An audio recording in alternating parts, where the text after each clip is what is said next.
up, family? Welcome back to Homicide with Jocelyn. How's everybody doing?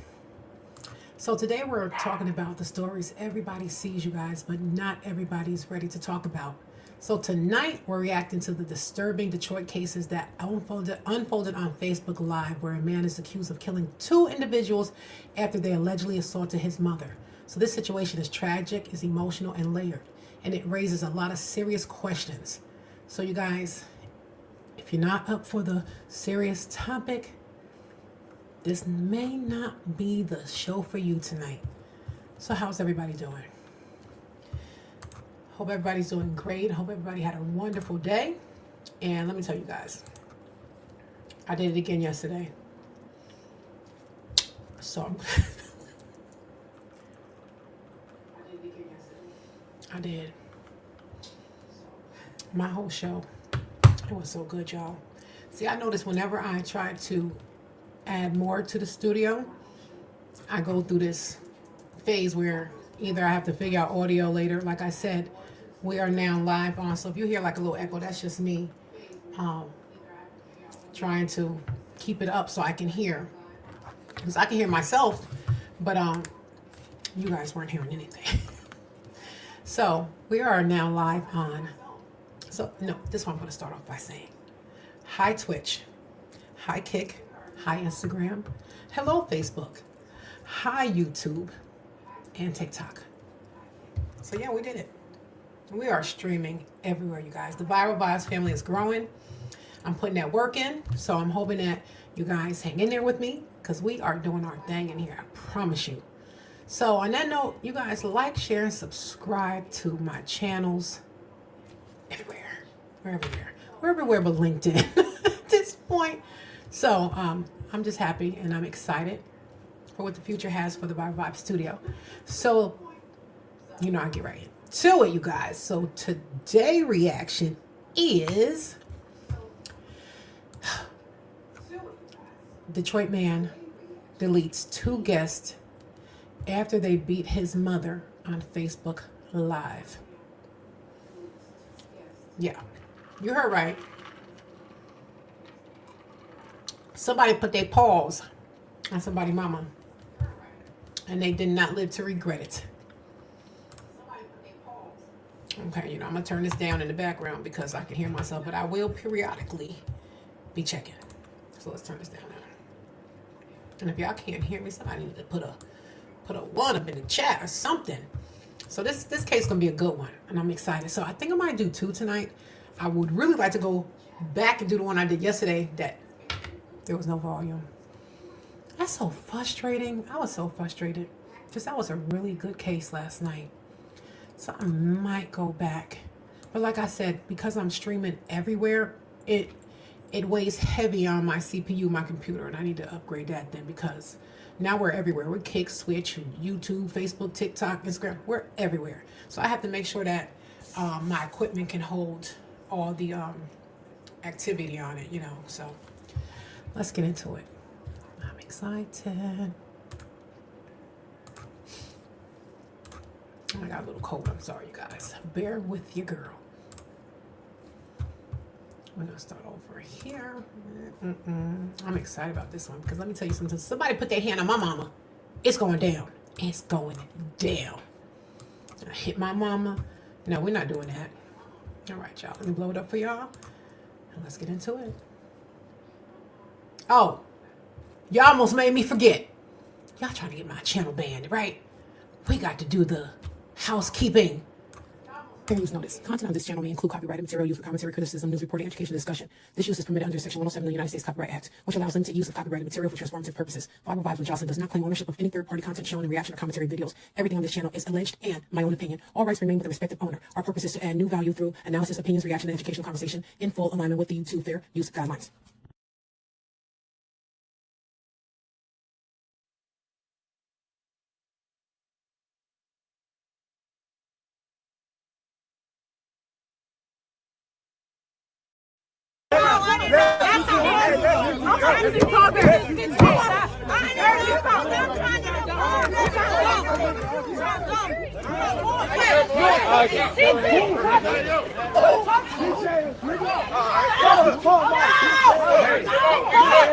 This is 31-year-old Jakiria Williams and 25-year-old Martisha Payne, two Detroit residents whose lives were taken at a pool party after they got involved in a conflict with a man's mother.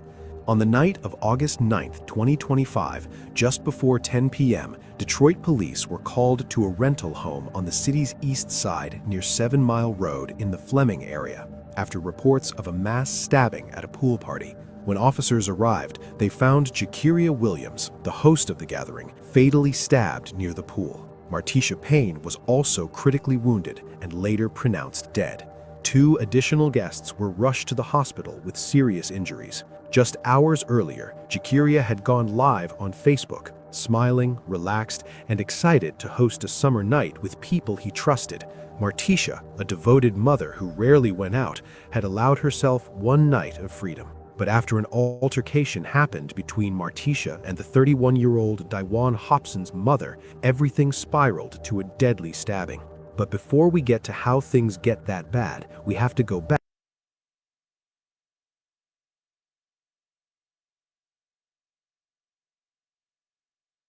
to the very beginning. This is the life and death of Jakiria Williams and Martisha Payne.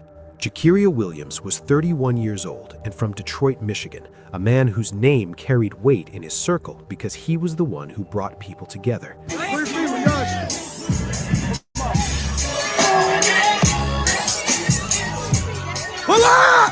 Friends knew him as Jakiri, the guy who hosted, organized, and made sure everyone felt welcome. He wasn't flashy in the way social media influencers are flashy. His presence was quieter but steady.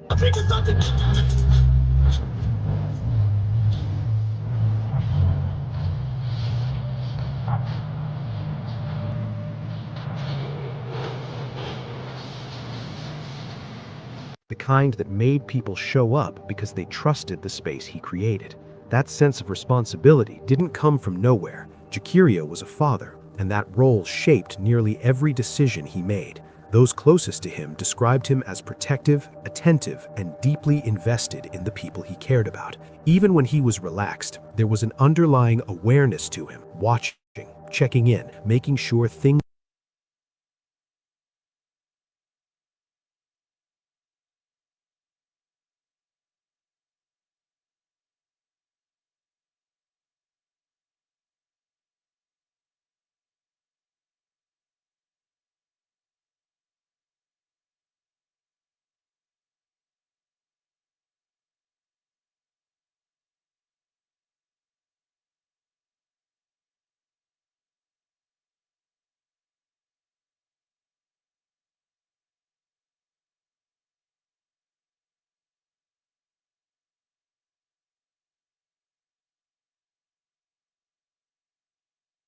stayed under control. It wasn't about dominance, it was about order, and order mattered to Jakiria because stability mattered. Work-wise, Jakiria supported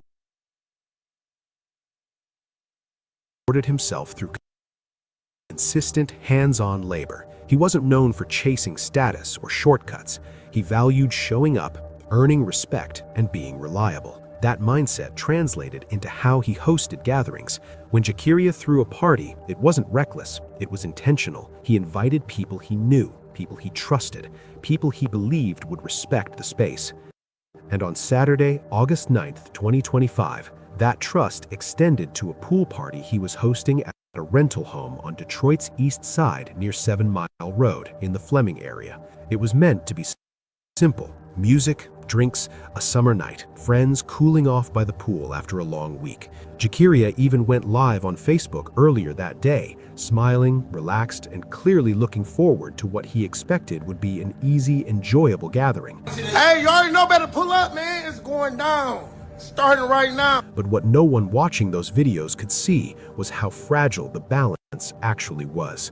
Meanwhile, across town, another life was moving toward that same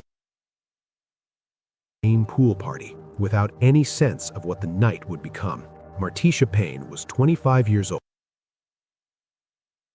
old a Detroit native, and a woman whose life revolved around responsibility in a very different way.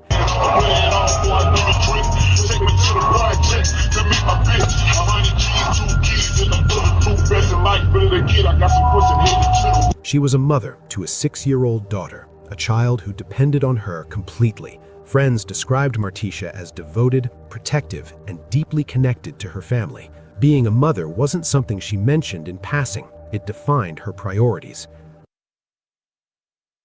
That made the night of August 9th unusual for her. Martisha rarely went out, but that evening,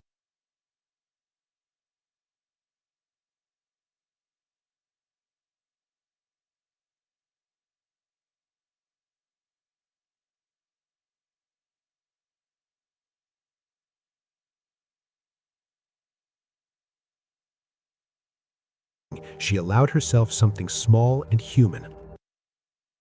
A break. She got dressed, did her nails, and posted on social media about heading to the pool party. To outsiders, it looked like a carefree night, but to those who knew her, it was clear how rare that freedom was. And that contrast mattered. Martisha worked hard, balancing motherhood with everyday survival. She didn't live recklessly. She didn't seek chaos. People described her as warm, expressive, and social, but grounded. The kind of person who laughed easily, but knew when to pull back, which is why no one expected her night to end where it did. By the time Martisha arrived at Jakiria's pool party, the atmosphere still matched the plan. Music played, guests laughed, people recorded short videos, dancing and joking near the pool.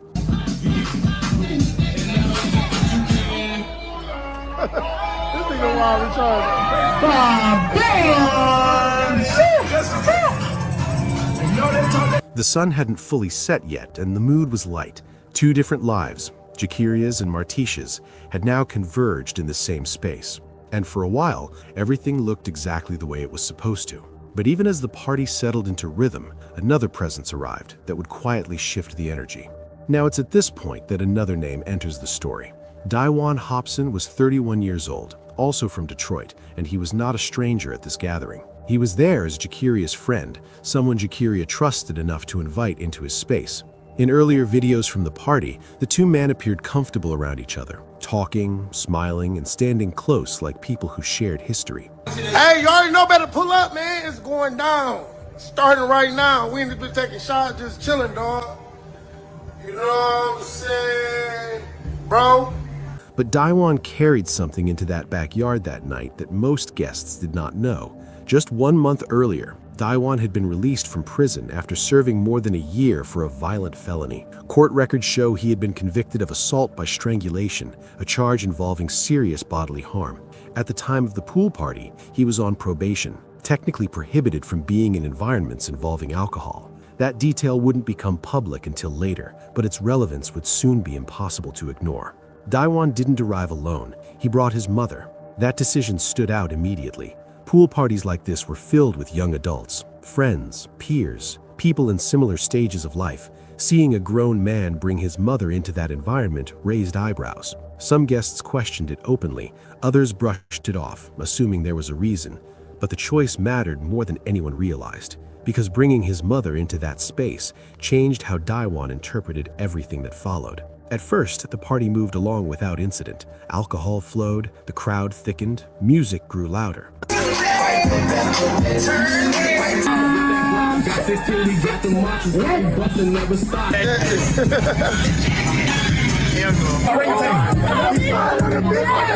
As afternoon turned into evening, the backyard became more crowded, with people moving in tighter spaces around the pool. That's when small things started to happen. Bumps, accidental contact, drunken missteps, the kinds of minor frictions that happen at crowded gatherings every weekend and usually end with nothing more than a brief apology. According to multiple accounts, Martisha, who had been drinking, accidentally bumped into Daiwan's mother near the pool. What happens next depends on where you were standing and who you were watching. Some guests say the contact near the pool was nothing more than an accident. The space was crowded, drinks were flowing, people were brushing past each other constantly. According to those witnesses, Martisha, who had been drinking, lost her balance slightly and bumped into Daiwan's mother. There was a brief exchange, irritation, not shouting, Martisha appeared to brush it off and move away, but that moment didn't end there. According to this account, Daiwan stepped in quickly, not to calm things down, but to physically insert himself between them. Witnesses say he pushed Martisha away from his mother, instead of addressing the situation verbally. That single action changed the energy. What had been uncomfortable became confrontational. Voices rose, the surrounding crowd tightened. From that point on, it stopped feeling like a misunderstanding.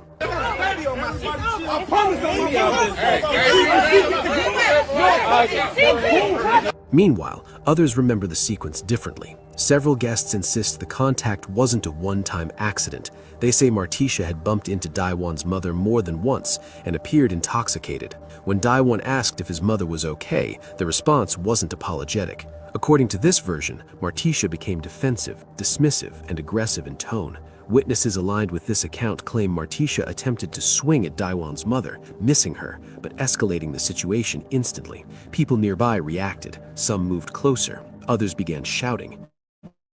The space around the pool collapsed inward as the argument drew attention. But even among those who believed Daiwan was reacting to a perceived threat, there was agreement on one point. He had options. He could have taken his mother and left. He could have stepped back. He could have disengaged. But he didn't.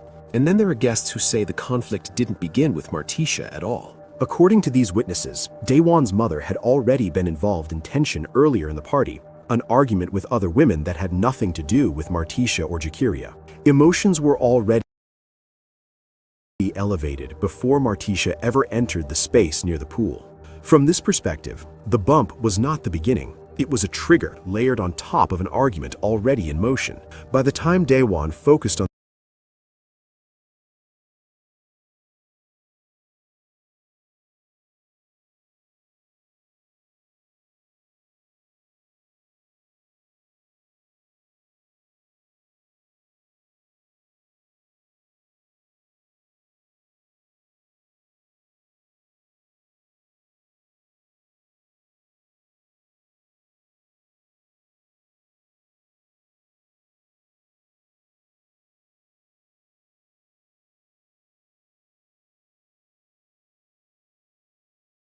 the interaction, the situation was primed to explode. Any contact, intentional or not, was going to set it off.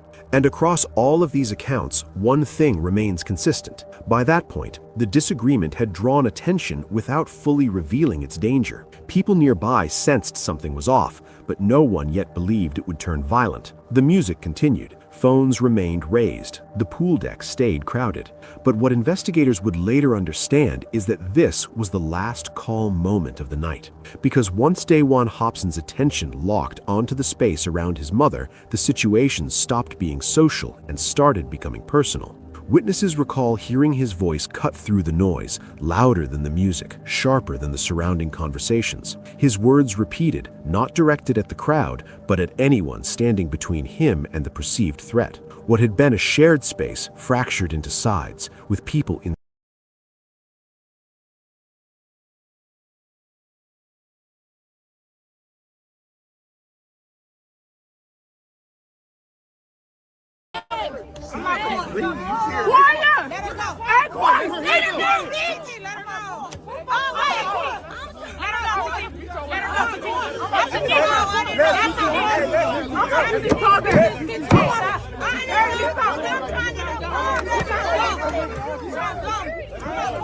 I'm not going around this bitch. I'm not going.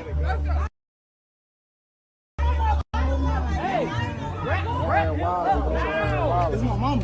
Where the fuck is her wig at? Why y'all do her like that? Who is she? Who are we? Listen, first of all, today's news on Detroit East Side. On today's news on Detroit East Side, look at him recording.